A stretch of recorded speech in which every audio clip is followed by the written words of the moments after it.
Hi, I'm Meghan Privitello, and I'm going to be reading you some poems for the What's New in Poetry series from Real Pants. And I'll be reading poems from my first book that just came out with Yes Yes Books, and it's called A New Language for Falling Out of Love. The problem is how.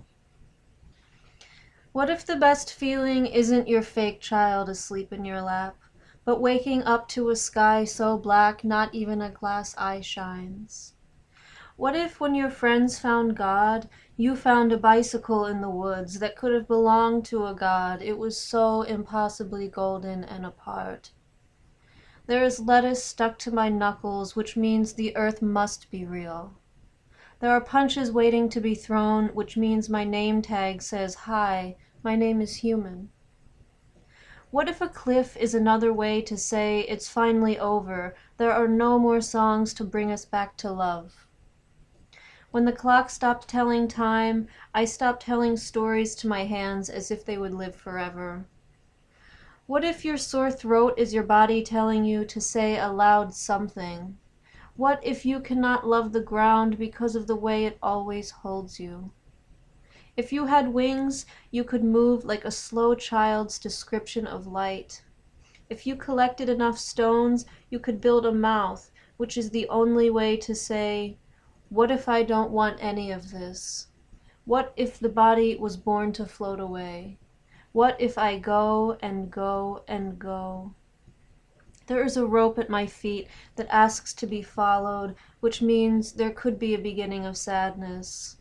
There is a trap door beneath every god, which means it is endless, which means what if it never ends?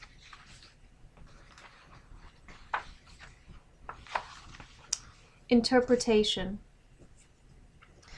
The way a man's back arches in movie sex is proof that we are tools designed to hurt.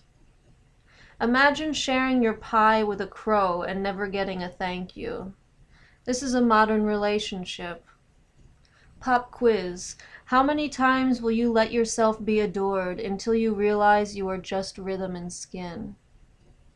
The bird's nest is full of dinosaur bones, which proves that time is not a straight line, but junk piled on top of itself that never falls. I have memorized a cat's paw until the cracks revealed its last name was Kennedy, and that it will die tragically and young. Windows and tongues are meant for keeping secrets. I've gone pale waiting to hear the truth about my own nipples in comparison to a queen's. I am royally fucked if there is really a stairway to heaven. I lost my legs in a bet over whether angels are the most primitive airplanes. I mean, how can the sky understand more than one idea at a time? When I built my house on meaningless grounds, the contrails wrote sentences in an undiscovered language. When you tell me you love me, all I hear is blah, blah, blah.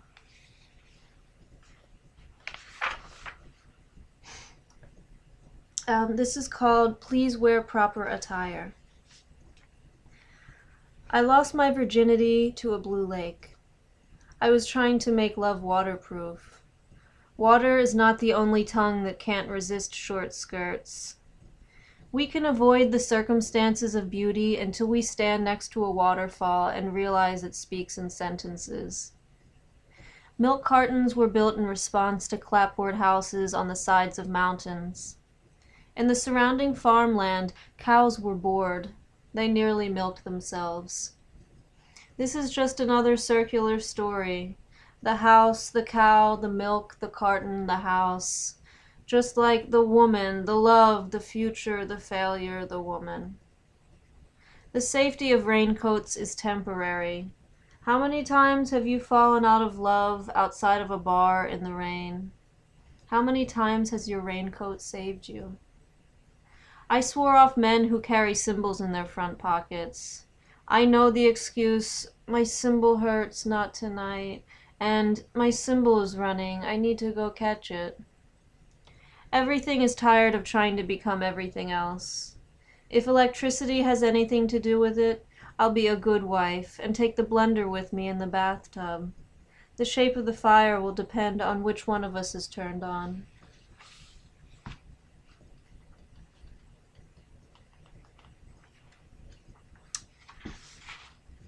Nothing shocking. A functioning alcoholic, the neighbor fills all the puddles with fish and then drinks from them coyly. He says he is always thirsty, his condition somewhere between biological and hermetic. After running through parking lots barefoot, I drink a gallon of cherry juice and instantly bloat. That night, I dream about pits and their clever way of delivering small messages. The puddle in front of our house is creating its own weather system. I don't feel honored. It has been raining brown for days, and every time I try to speak to the mirror about unreliable narrators, I feel drunk. I've fallen downstairs and broken every rib. My dream of being a human xylophone is over. After we've cooked all the fish, there is no sound. No one is hungry. This might be classified in a medical dictionary somewhere between despair and homesickness. When I have trouble falling asleep, I move my mind's fish eyes around like abacus beads. Every song I've loved has been sung by a man with parenthetical eyes. Between me and you, I despise the sunrise. At high tide, the fish blow perfect bubbles full of nothing. Thank you.